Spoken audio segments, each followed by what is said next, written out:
operated on by probably the finest orthopedic surgeon. I'm so sorry to interrupt you. I'm so You're sorry. welcome. We just wanted to ask you a few questions about Sure. the procedure. And so, when was your procedure, if you don't mind me asking? It was November last year. Okay. And do you mind telling me a little bit about your shoulder before the procedure?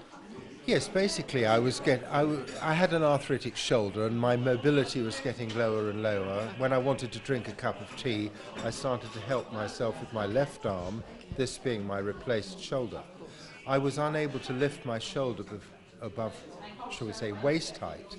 Now it's quite easy to do that. And so it's surprising. I think I've got 90 to 95% mobility from what I had to start with.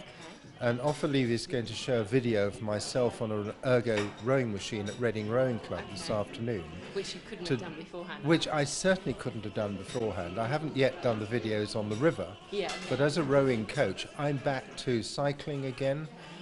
Lots of walking, mountain walking up. I've climbed Mount Etna recently. Really? And then back on the river doing rowing, and I'm able to actually demonstrate to the women's squad how to do it. How perfect. So that's So been overall, very successful. Very successful.